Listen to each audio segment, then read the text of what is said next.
उत्तर प्रदेश के अप्रैल के न्यूज को हमने देख लिया।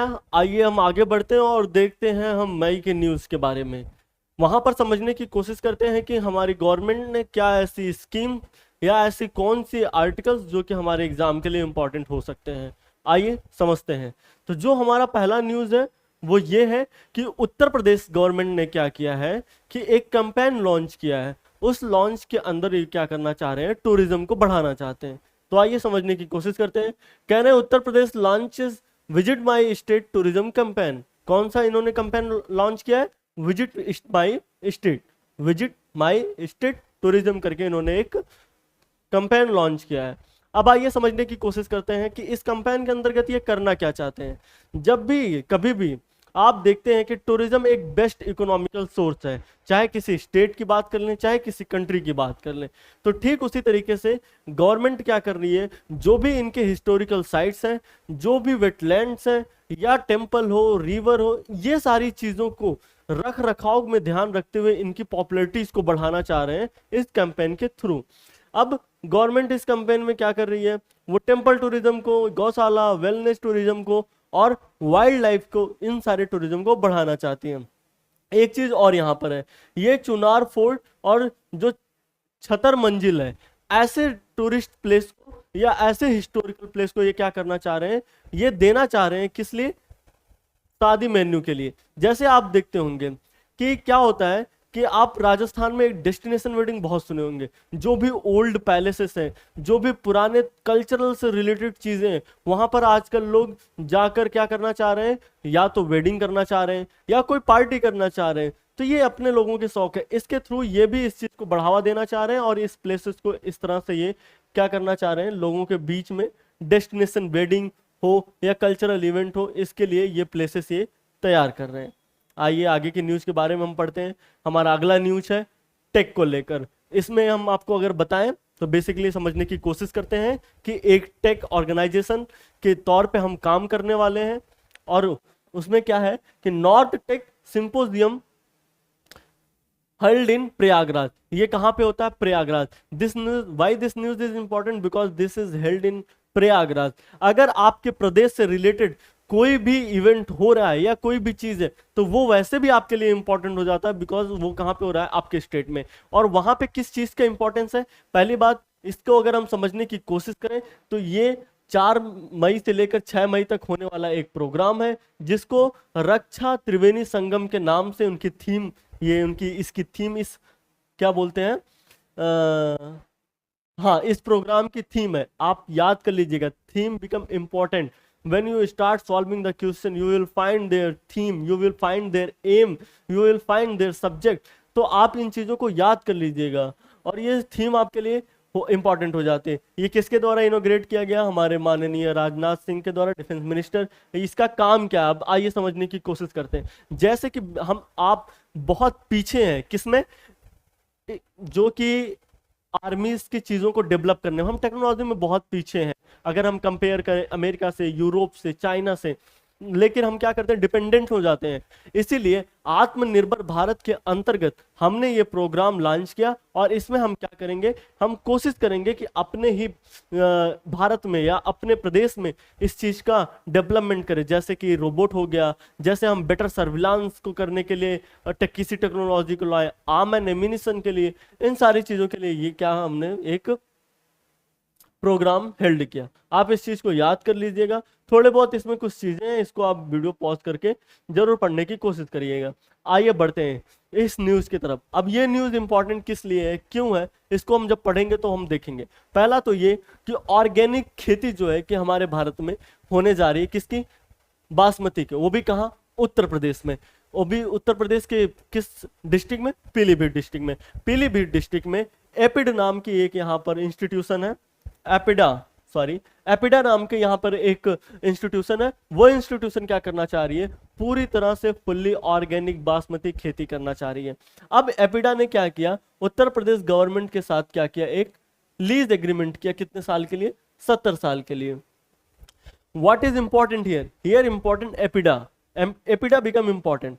कब स्टैब्लिश हुआ, या फिर ये क्या बोलते हैं इसका कि ये किस मिनिस्ट्री के अंतर्गत आता है, ये आपके लिए इंपॉर्टेंट है। दूसरा इसका हेड वाटर कहाँ पे है। ये कुछ ऐसी चीजें हैं जो इंपॉर्टेंट बन जाती हैं। पहला तो आप पहले ये याद रखिएगा कि बासमती फुल्ली ऑर्गेनिक कहाँ पे उगाई जा रही है, पीलीभीत में डिस्ट्रिक्ट में, ठीक है, यहाँ पे ये क्लियर। दूसरा आप एपिडा को ध्यान में रख लीजिएगा, जब भी एपिडा आए तो पहले ये देखें कहाँ बनी है, उसको कौन सी मिनिस्ट्री के अंदर आती है। मोस्ट ऑफ द पीवाईक्यूज आप जब सॉल्व करेंगे तो आप वहाँ पाएंगे कि क्वेश्चन में पूछा जाएगा कि ये किस पीवाईक्यू से बिलोंग कर रही हैं। आगे आइए हम देखते हैं, हमारा अगला है जो न्यूज वो महिला सम्मेलन के ऊपर है। वो कहाँ पे हुआ है, वाराणसी से, जहां से हमारे माननीय खुद प्रधानमंत्री जी एज अ मेंबर लड़े थे और जीते भी हैं। तो वहां से ये संबोधित करते हैं। ये आपके मेंस के लिए इंपॉर्टेंट है, ये क्या करना है, अपने मेंस में ध्यान देना है कि क्यों इंपॉर्टेंट है। आप वहां पे डाटा डाल सकते हैं, जैसे कि आप देखते हैं लखपति दीदी करके, लखपति दीदी करके यहाँ पर एक प्रोग्राम चलाया गया था, किसके द्वारा, गवर्नमेंट के द्वारा। This is a scheme which was या which is running by the government. और इसके द्वारा हम देखेंगे उज्ज्वला योजना हो गया, पीएम आवास योजना हो गया, इन सारी योजनाओं में अभी तक कितना बेनिफिट हुआ है और अभी तक कितना बेनिफिट पहुंचाना चाहती है गवर्नमेंट, उन्हीं सारे मुद्दों को लेकर बातचीत करती है। तो ये न्यूज इंपॉर्टेंट क्यों होता है, क्योंकि ये मेंस के लिए इंपॉर्टेंट हो जाता है if there is any question related with women empowerment. Okay, आइए ये चीज आप ध्यान में दे लीजिएगा कि गवर्नमेंट ने कितनी चीजें प्रोवाइड करेंगे, नहीं, ये डाटा आपके लिए इंपॉर्टेंट है बस। आइए आगे बढ़ते हैं, यहाँ पर एक और न्यूज है। ये हमारा न्यूज किससे है, उत्तर प्रदेश में एक्सप्रेसवे से है। एक गंगा नाम का एक्सप्रेसवे क्या किया गया, इनॉग्रेट किया गया हमारे माननीय प्रधानमंत्री और मुख्यमंत्री के द्वारा। इसका काम क्या है कि इजी करना है, क्या इजी करना है, ट्रांसपोर्ट सेक्शन को इजी करना है। आइए देखते हैं इसकी इस प्रोग्राम के अंदर या इस इनॉग्रेशन के अंदर या फिर इस सिस्टम के अंदर क्या क्या है।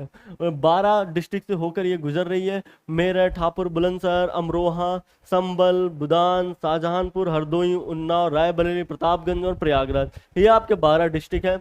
ये इंपॉर्टेंट नहीं है बट फिर भी आप पढ़ लीजिएगा, मे भी अगर पूछ दिया कि ये किस डिस्ट्रिक्ट से क्रॉस हो रही है या नहीं। आपके लिए मोस्ट इंपॉर्टेंट है ग्रीन फील्ड करके, ये ग्रीन फील्ड को ध्यान में रखते हुए काम करेंगे, मतलब ज़्यादा चारकोल यूज करके एयर पॉल्यूशन की तरफ नहीं जाएंगे, ज़्यादा डिफॉरेस्टेशन पे ये लोग नहीं जाएंगे। इन सारी चीज़ों को ध्यान में रखते हुए इस एक्सप्रेसवे का निर्माण किया जाएगा। और क्या इंपॉर्टेंट है, और इंपॉर्टेंट है ये 594 किलोमीटर की दूरी तय करेगा, ठीक है। और ये पहले तो 6 लेन होगा, लेटर ऑन इसको क्या कर दिया जाएगा, 8 लेन में बना दिया जाएगा। चलिए आगे बढ़ते हैं हम अगले न्यूज की तरफ। ये देखिए, ये नौसेना शौर्य वाटिका इनोग्रेट किया गया है इन लखनऊ में। एक बार फिर से ये हमारे डिफेंस से आ गया है। इसको करने वाले, इनोग्रेट करने वाले कौन है, माननीय राजनाथ सिंह जी। अब देखिए इस वाटिका में क्या ऐसी चीजें हैं जिनको हम लाएंगे, लगाएंगे। ये भी एक तरह का टूरिज्म इंक्रीज करने की चीजें हैं, लेकिन ये टूरिज्म हम डिफेंस के सेक्टर में हम इंक्रीज कर रहे हैं। और तो और वहां पर हम इस चीज को भी देख रहे हैं कि जो भी हमारे सोल्जर नेवी में रहते हुए अपनी बहादुरी दिखाते हुए वीर गति को प्राप्त हो गए, उनकी हम वर्णन करेंगे, उनकी बातचीत करेंगे और उससे ज्यादा रिलेटेड क्या करें। ये देखिए यहाँ पर है, develop tribute to the courage, sacrifice and service to the Indian navy, ठीक है। अब देखते हैं मेन अट्रैक्शन क्या है, आईएनएस गोमती है। अब आईएनएस गोमती जो क्या है, गोमती रिवर के ऊपर रखा गया है। अब इस चीज को समझ लेते हैं कि देखिए इन सारी न्यूज़ों का एक मतलब है आपका ये तो पहले इस चीज को कर लीजिएगा। इनॉग्रेशन किसने किया, कहाँ पे हुआ, लखनऊ नाम के शहर में हुआ, और ये इसका मेन अट्रैक्शन क्या है, that's it's in this news. Okay, चलिए आगे बढ़ते हैं। There is nothing, so we are not discussing too much, हम वहाँ ज़्यादा कर नहीं रहे हैं डिस्कस। ये बाई लैंग्वेज में पीडीएफ है। If you are unable to understand anywhere तो आप वीडियो पॉज करें और उसे समझने की कोशिश करें। इफ़ आप वहाँ पे फेल हो रहे हैं तो आप हमारे टेलीग्राम चैनल पे जुड़े, नेक्सस इंस्टीट्यूट पे, वहाँ हम आपको 1-to-1 चीज़ें क्लियर करेंगे, not related with the subject, we discuss there also with other subjects and other prospect of the life also. चलिए हम यहाँ पे बात करते हैं। ये एग्जाम आपके लिए इंपॉर्टेंट होने वाला है, सॉरी ये न्यूज़ आपके लिए इंपॉर्टेंट होने वाला है। न्यूज़ क्या है, lithium ion battery and rare earth metal की क्या कर रहे हैं हम, रिसाइकलिंग करने की फैसिलिटी को सेटअप कर रहे हैं उत्तर प्रदेश में। और ये सेटअप किस डिस्ट्रिक्ट में हो रहा है, तो आपके लिए डिस्ट्रिक्ट इंपॉर्टेंट हो जाएगी। डिस्ट्रिक्ट है सिकंदराबाद। पहली बात आप इस डिस्ट्रिक्ट को याद कर लीजिएगा, बस इतना याद कर लें ये चीज़ कहाँ पे हो रही है। चलिए अब आगे बढ़ते हैं इस न्यूज़ की और मेन खास बात पे।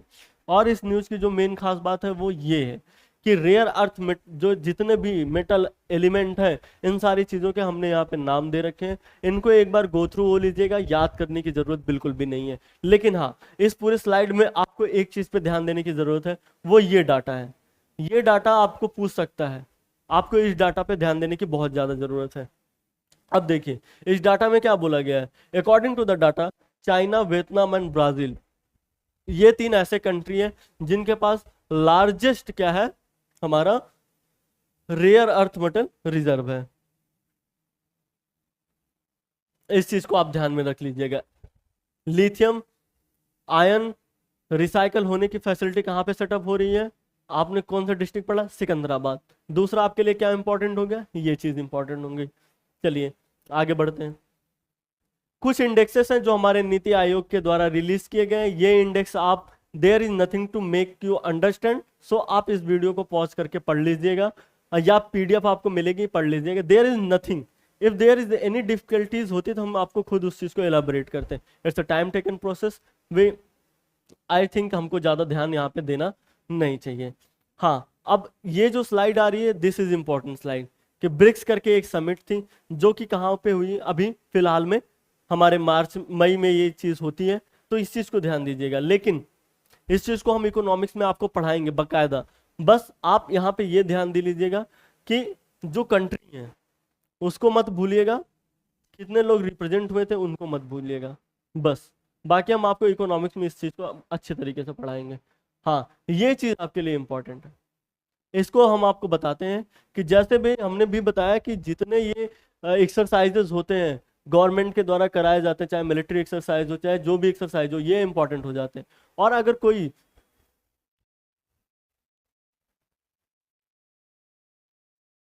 अब देखिए, पहला जो हुआ था हमारा सिनबैक सेकंड करके हुआ था, इंडिया और कंबोडिया के बीच में हुआ था।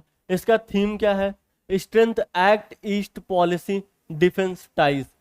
ठीक है, तो ये याद कर लीजिए, ये याद कर लीजिए किस कॉन्टेक्स्ट में हुआ था, लोकेशन याद कर लीजिए कैंपोंग का, बस, कंबोडिया के।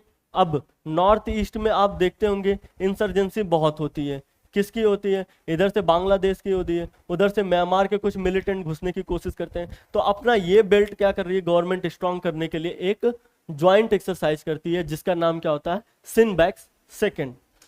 और हमारा दूसरा कौन सा है, INSLN। अब ये कहाँ पे होता है, कोलंबो में होता है, बूस्ट मैरीटाइम कोऑपरेशन। ठीक, दोनों आपको समझ में आ गए किस लिए हो रहे हैं, और ये दोनों के नाम याद कर लीजिएगा। ये दोनों किसके बीच में हो रहे हैं, इंडिया और श्रीलंका के बीच में हो रहे हैं। एक हमारा जो है कि डिफेंस करने के लिए हो रहा है नॉर्थ ईस्ट को, ठीक है, दूसरा हमारा जो हो रहा है मैरीटाइम को डिफेंस करने के लिए हो रहा है। तो आप इस चीज़ को बाकायदा अपने दिमाग में बैठा लीजिएगा। चलिए आगे बढ़ते हैं, हम देखते हैं कुछ हमारे डेट यहाँ पर इंपॉर्टेंट है, जो कि हमने पिछले मंथ में भी बताया आपको कुछ डेट इंपॉर्टेंट। जैसे कि पहला आपका ये डेट इंपॉर्टेंट है बहुत, ठीक है, इस दिन क्या मनाया जाता है, international worker day, which is become important. आपको ये चीज़ तो पता है मोस्टली, आप कुछ डेट याद कर लीजिए। जैसे सिक्किम स्टेटहुड डे हो गया, 16 मई को मनाया जाता है। इस दिन पे हम क्या किए थे, सिक्किम को एक अलग स्टेट की मान्यता प्राप्त करते हैं, जो कि किस में होता है, 1975 में होता है। आप इस चीज़ को याद कर लीजिएगा, ये इंपॉर्टेंट है। और दूसरा यहाँ पर एक और डेट इंपॉर्टेंट है, ये नेशनल पंचायती राज, जो कि कब मनाया जाता है, 24 अप्रैल को। 33 ईयर्स हो गए हैं 73rd कॉन्स्टिट्यूशनल अमेंडमेंट एक्ट 1992 को हुआ है। ठीक है, ये कुछ इंपॉर्टेंट डेट्स हैं, बाकी डेट्स पे आपको ध्यान नहीं देना है, कुछ इंपॉर्टेंट डेट को आप जरूर याद कर लीजिए। अब कुछ इवेंट की बात कर लेते हैं यहाँ पे, इवेंट और उनके की हाईलाइट।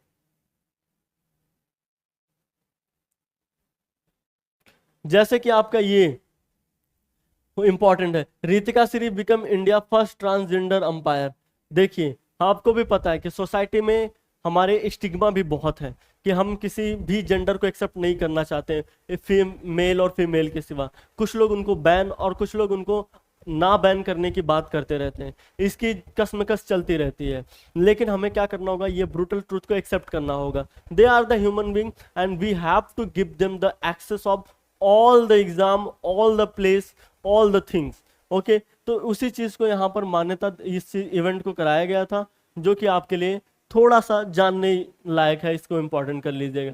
और दूसरा ये है, आपको Saurabh Kothari wins IBSF world, ये क्या है, बिलियर्ड्स चैंपियनशिप। अब आइए बिलियर्ड्स चैंपियनशिप को, इसमें क्या किया था इन्होंने, Pankaj Advani in the final held in Carlo Ireland. अब इस चीज को समझने के लिए आपको एक बार स्पोर्ट्स सेक्शन को थोड़ा सा ध्यान से पढ़ना होगा। अगर हम शॉर्ट टर्म में इसको बताएं तो एक